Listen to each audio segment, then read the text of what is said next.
Brent, was your phone blowing up like mine in the first half of why is Georgia not scoring points? What's happening?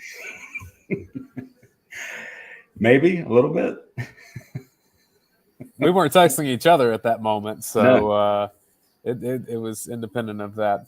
We're here to examine that. Why was Georgia struggling versus South Carolina when Georgia was on offense and South Carolina got out to a lead? By the way, South Carolina's offense was fantastic during the same time period.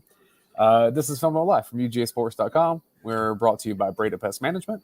They are the official pest management company of the Georgia Bulldogs. And that means if they're good enough to protect Sanford Stadium and Stegman Coliseum, they're good enough to protect your home. BredaPest.com. And ASW Distillery, man, that Fiddler Bourbon. I got a night game coming up this weekend with UAB, Brent. So Fiddler Bourbon. EOS will be fun. Whew, if they play offense like they did in this first half, especially. Well, I will say one point you just made as we were sort of starting, when you look at sort of big picture thing, is the success of South Carolina's offense magnified your own issues. Mm-hmm. Like literally, we're going to show one play where, hey, third and goal. Guess what South Carolina just did? They forced 2 missed tackles and they scored a touchdown on basically the exact same play. Yeah, and you didn't. Like, so there's a lot of, and then you missed field goals, and like the energy of that because of how successful they were, by the way, and how daggone good Spencer Rattler was in the first half. Like, he made himself major money at the end of the game. Later in the half, like he had no chance. They dialed up the pressure. We're going to talk about that later, but him in the first half and their own issues, I think, magnified some of the things we saw offensively.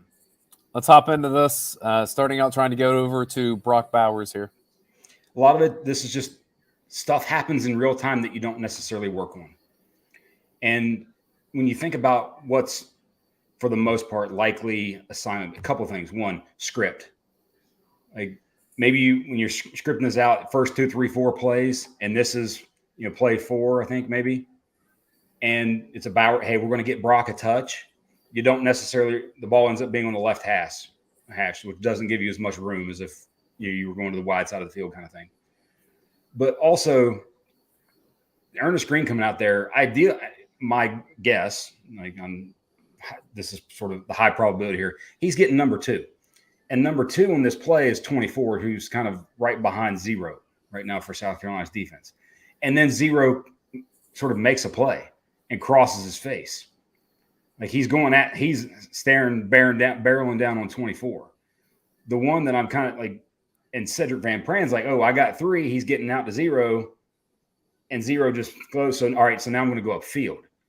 And it's just one little thing, which if you get that one part where, hey, Ernest Green, if you could just, get a little bit more on him versus the forearm shiver, see it just a little sooner. But again, that's real time. That's full speed. It's just hard to do. But still, 8 yards, you just got back-to-back first downs or 2-run plays, check down the cash, and then this, so you're rolling. Like you're feeling pretty good after they had gone up.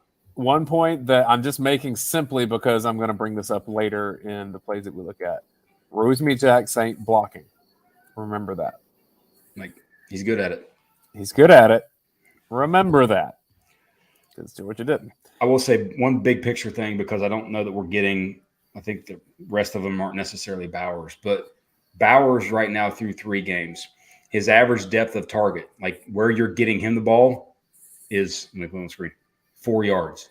Yeah. Last 2 years, that's at 9 yards. So the down the field, like you're doing things to manufacture touches for him, but the down the field targets, and I think that's a function of the way their personnel has changed without Darnell. But I think that's where you're going to see them evolve as the season goes on, as other guys get healthy and things like that, whereas you see more down the field targets for him. That's also some gravitational pull for him. He brings defenders to him. And so if Georgia's trying to force the ball into his hands, easier to do the closer to the line of scrimmage. Yep. Also means he's just not going to be as explosive. Yep. All right, this is a 2nd and 1 play here. And we'll pause it right about there. Oh, just a little bit back. Right there. Oh, back, just a little more. Back, just a little more. Left guard. Right there. Perfect. So right there. Do you see Xavier Truss's helmet, which is on the right side of the blue line? and then his feet, which are back on the 45-yard line. That is a no. That's you're going to lose. Lean. When you get that much forward lean, you have no feet, you have no power, you have no balance, and you lose a rep. And because of it, your back can't go anywhere. Well, the combination of that and Ratledge didn't grab his man here either. So both of those things. And again, a lot of this from a script is a script type thing. Hey, and maybe it is here where you're just rolling through and getting touches and doing things. To me, this is where you take like early 2nd and 1, 2nd and 2 plus territory. This is where we take shots, do that sort of thing. Because in this game we're not going to show it on this, but guess what? Carson Beck's good at getting a yard on a sneak. Yeah, and he's been consistently good at it. But here, this just one breakdown, boom, back has nowhere to go. All right, next up, a 1st and 10. Sack. And this is one where it's hard to see on this angle. But there's a couple of things here. One is somebody comes into his line of sight. Couple pieces for me. Big first piece, and I put this on the dog vent earlier, is just his overall timing, not to do anything to do with like get the ball coming out. Like fakes, his own footwork. Like if you watch how quick this comes through in terms of the fake, it's just everybody under the sun knows it's a pass play. Like that's quick. His eyes are up quick. To me, I would want to see ride the fake a little more, take one shuffle step, make 52, who ends up in your face, make him go outside just a little more and give you some other time. Now, they do a good job of playing it, and then he sees, oh, it's a pass, so I'm just going to go blitz. But the other thing here is I thought he could have come off of this a lot quicker because what happens in the back of the play is hard to see. So pause it right about one more top of his drop right there. Boom. Top of his drop. The safety who's in the middle of the field is very much coming towards the hash closest to us, the 2 receiver side, down towards the bottom, the wide side of the field. Like I would have thought, because at the top of the screen, that's Arian Smith running a comeback, like a stop route at about 12 yards. I thought he would have instantly seen the safety that's in the middle of the field, boom, plant, turn his eyes to Arian, throw that ball in time, and just kind of throw it as he's hitting his break to where he turns around and boom, the ball's in his face. But he's still kind of letting it develop there. And eyes are more this way. I don't even see his eyes go over here. Well, he's got, and that's one where he's got a dig route from, I think it's Rara at the bottom of the screen. And that's probably where he's going in his head is 1, hey, shot and play in the middle to love it.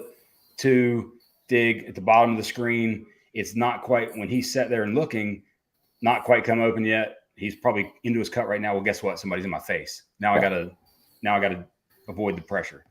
But that was one, like I said, I would have thought he would have seen, hey, look, because of the way the coverage was on the back end, I'm going to get to the backside real quick because of where the safety was. Just didn't. And by the way, I think this is the biggest thing for him is he's played 3 games, and other than the fumble and a scramble, he's not truly put the ball in harm's way. And you can live with that. Like you can consistently win with a QB who's accurate and doesn't put the ball in harm's way. My thing here is Carson Beck has been throwing a ton of the checkdowns right now. It's good. It's a part of the offense. I'm not saying it's a bad thing. Georgia hasn't gone downfield early enough. He's not making some of the right decisions in those. We've talked about this for 2 games now. When you do have pressure in your face and you do have a check down here, that's when you use it and you get a positive play out of it. It's quick. It's tough. I mean, it's when that guy's right in your face. Biggest thing, protect the ball. When in doubt, protect the ball. If it doesn't happen, it doesn't happen. Yeah. But this is one where, like I said, it's more of, for me with this, just get the next one and go. I thought he would see that a little bit better, but just didn't. And he's staying to the right side and that sort of thing. He just didn't. Red zone offense, not great for Georgia in the first half of this game. And what stinks about this on 2nd and 10 is you get sort of multiple issues here. There's one. Mr. Van Pram. 2 was avoided by the back. 3 was second level. But you just missed, like, if they get the screen to Edwards, perfect call. against the defense that South Carolina runs. And Beck kind of throws like a laser to the side and misses Edwards on that screen right before this versus lobbing it sort of over into a spot where he could get it. He would have walked into the end zone. But you missed that. All right, now you go 2nd 10. And you think, okay, we're going to get some positive yardage. There's 2 things. One, obviously, Van Pran knew it. He knew he messed up. He was, showing that accordingly. But 2 is like, by the way, did you also – I realized this, but I didn't. This is the only play in the game that Brock Bowers is not on the field. I did not realize that. 2 other things. Right before the snap. You know me, and this is just me, and this is my own personal preference more than anything else. 2nd 10 runs to me are the devil. It's not the least. You've literally told me that. Yeah, you said your heart is black. It is the least efficient play in football. Yeah, but I get what they're trying to do here, especially in the red zone. You want positive momentum here. Where are 10 players?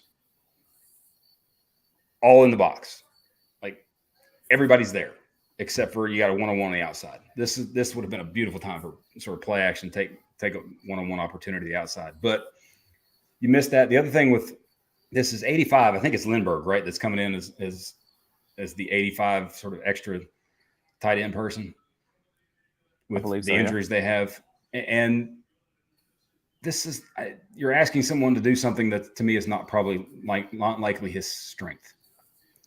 Because you can't see it here, but even if Van Pran gets that block, so right about now, just a little bit more through that, get through that right there. See that guy coming right there, squared up to make a tackle? Yeah. That's because he's beating 85 in space. And you've asked him to arc and work in space, and that's great, but maybe not necessarily his strength. But again, it's just execution issue. Like it's not necessarily the worst call in the world. To me, I could run counter against any defense for the most part, except for the one against when Kendall Milton got the ball later in the first half. And we keep harping on Georgia doesn't have Darnell Washington anymore, so the team has to evolve. Oscar Delt, fine player, all good. He's not Darnell at that point of impact there. Did okay, but that's not Darnell. Yeah. So there you go. Now you're in 3rd down. Now you're in the same situation that South Carolina was in their first drive. 3rd and long, 3rd and basically goal. All right. Go 3. This is the one I don't like here. 3rd and 9, and not necessarily the concept itself, because I like to play in space. Space up here. Woohoo! Cool. I like that. That sounds fun. Who do we have here personnel-wise, Brent? Mr. Bowers. We have Bowers here. Rah-rah. MRJ. Marcus Rosemary-Jackson. This is Lovett, isn't it? I believe it's yes, Lovett. Lovett. Yeah. You're right. All right. So I'm literally writing their names out because let me ask you, Brent. If I'm going to throw a screen over here, which of these players would you like to catch the ball? All right, let me change the question. Which of these players would you like to be the lead blocker? So honestly, the other 3, because you could even include Dylan Bell at the bottom of the screen, because if you flip him and like him with the screen, him with the ball in his hands any day, all day, any day. Okay. Yeah, that I will say this is one that was kind of perplexing. And what's interesting about the all of that, and yes, Jenna is correct. Bowers is obviously, when in doubt, give that guy the ball. All right. So yes. All right. You want Bowers to have it in his hands. Great. Totally get that. Sometimes Bowers, good blocker, also good decoy on these things. So number 2 ball carrier, if you're going to go to this side of the field, I'm probably going to love it. And not because I think Marcus Rosemary-Jackson is good with the ball in his hands. Marcus Rosemary-Jackson is your best open field blocker on the team. If you're trying to, he's not Darnell. I'm not saying that. If you are trying to make a difference in open field blocking, use Marcus Rosemary-Jackson there. What did Georgia do? In the ball. And he's not really a make you miss guy. And by the way, the numbers dictated that you were going to have to make someone miss. Like they're kind of showing a man mug look, and likely one going to drop off. I will say what I don't know is is their choice here? Well, is their choice to go to that side, or is their choice to take the one-on-one at the bottom? I don't know. I would love to know that. My first criticism is that on 3rd and 9, you kind of throw the ball laterally and just kind of hope something happens. My second criticism, if you're going to do that, then have your best blocker out there blocking. Georgia didn't do that. Yeah, numbers dictated to me this was one where there was not much chance for success. And then you obviously miss a field goal. That matters a lot too when you miss the field goals there. Some decision-making things from Carson Beck here. This is a 1st and 10 now in the second quarter. Georgia does have a field goal on the board. A little fake, a little toss. And this is one, to me, again, we mentioned it earlier, or I may have mentioned it earlier. I may have mentioned it in a different one, but make this fake more. Like, you fake no one here. Yeah. This is the little details and the rushing part, like I mentioned on the dog vent. I think he just needs to slow everything down. This is very apparent on this one now that you mention it. Like he's not even looking at this. His eyes are downfield, and the fake pitch is kind of half-hearted over here. And here's where it impacts the play. Is if you really fake that, one, the defensive end that's out there goes a little, or it's a tackle sort of looping out, maybe goes a little wider. And two, this guy who's blitzing at the bottom of the screen that gets in your face, maybe he takes a more direct path, thinking that you are sort of tossing the ball versus seeing that this is a throw and I'm going right at you. And now, because the way they did this, you got to ask your left tackle to get back out to him because of the delayed blitz a little bit. It's just hard. And the crappy part about this is that right about a little bit more as the ball's in the air, I think. Yeah. Bowers there's like no one within 3 to 4 yards of Bowers right here. The corner has run with the deep route with Arian. The guy has right there that's on Bowers is just kind of sitting. There's nobody there. It's an easy completion. To your point, though, about the fake pitch, though, if this is even just a little bit better, if we're playing the space game here, Mr. Bell, like there's not much between the football or Carson Beck and Dylan Bell here. I know there's coverage behind him, but I'm just saying clear path to a ball carrier. Let's go. I will say when the ball went in the air live, I was like, oh no. And the ball was thrown sort of over his head and where only the one guy was going to catch it, which was a good thing. But yeah, it just, again, rushing himself a little bit. And this is even one where I'm like, okay, like right here, boom, slide up into the pocket. Uh-huh. Like step up into the pocket. Don't fade. And there's going to be another one later. Like right here, boom, step up, reset, boom, make the throw. And then Bowers would have definitely been open by that point. And here's the key, because the interior of your offensive line is really good at pass blocking. Like your line in total is really good at pass blocking. And that's just, again, that's an experience thing. That's a feel thing. That's just keep playing snaps.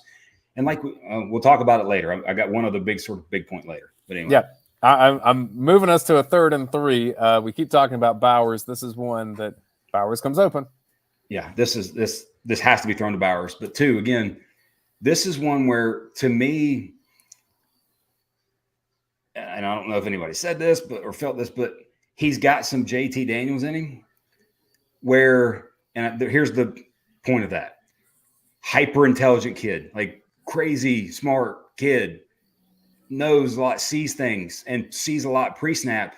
And that pre-snap anticipation doesn't always turn to post-snap the look that you get. Because right here, you've got man, and I don't know that he's sort of real man with a spy. So the backer's going to the back like instantly. And I don't know what sort of anticipation saw what he thought, but he thought, oh, this is going to be wide open because he's throwing it like it's wide open. And yet that's what's wide open. Yes, that's the throw. And the other part is, again, it's just the same last play, the drifting versus like and rushing, boom, like sit there, stay. You're staring this down and drifting, and thus 90 can make a play on the ball. Yeah. One of the frustrating things to me is that on a 3rd and 3, too often I feel like the choice that Beck is making is the stuff where the ball carrier is behind the line of scrimmage. And or behind the sticks. Yeah, like sometimes you have to do that. I get it. Sometimes you have to just get the ball and get it to the person. But like there are so many options here. And when I pause this at this moment, he's not under duress right now. The offensive line is doing a good job. It's like you said, he rushed this. And first, another big picture point.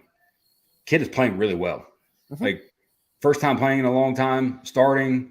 I mean, he's, I think, the second or third highest graded in the conference in terms of passing grade, PFF passing grade.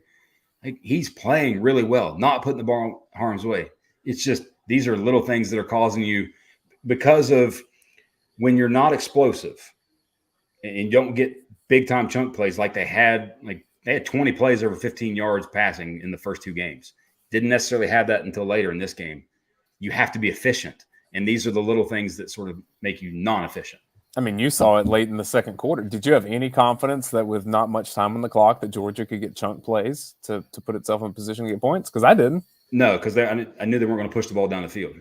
Yeah, but I felt that for a lot of the season until, halfway through a game. And I think he's going. One, I think you can help that with some of the play calls, like the play of the game. If you guys watch the play of the game video, help that with some of those things, but also hitting some of these plays that we're about to show right here. Yep, this is 1st and 10. Georgia down 4 points, second quarter, about halfway through. When I saw it, I was like, okay, let's go. And you're just missing. Yeah. Now, two things. One, when he got ready to sort of crank and throw the ball, the corner, it's hard, you can't see it in the TV copy, but the corner was kind of still hanging a little bit. So I think that's why he put the zip on the ball that he did versus, laying it out in front of him. But as he's winding up the throw and kind of coming through, the corner turns around and starts, running, because guess what? Rosemary Jackson was 10 yards behind everybody. Yeah. And this is the point. There's one other thing. Run it back to him getting the ball. If I were if I'm in the room and I'm talking to him, what would my eyes be on beforehand? Not even here. A little bit sooner. Like as he hands the ball off. To me, where should his eyes be as he hands the ball off to Edwards? His eyes should be downfield. But his eyes instantly went like boom, right there. His eyes are now going to, hey, where am I going to get the ball? Like to me, this is the time to be looking downfield. They're going to bring it to you. Stuff's got to happen. Go look and see what's happening downfield. But the other part that this is sort of a big picture point where I think a lot of him being just at a faster pace, because his time to throw is one of the 5 lowest in the Power 5. It's 2.3 seconds on average right now. So the ball is coming out quick, which is not a bad thing. But it's coming out quick, but it's also coming out with an average depth of target like 7 yards. So it's quick, short type stuff. And what does he do every day in practice? He goes against one of the best defenses in the country. And guess what? They don't necessarily make the mistakes and let Rosemary Jackson get 10 yards behind him. Like that mistake doesn't necessarily happen in practice. So this is the throw. This is, hey, in practice, we're going to get this because they're going to cover the deep stuff. And I think some of the fast pace with which he works and some of the things that he does is almost because of it's what he does in practice, would be my guess. And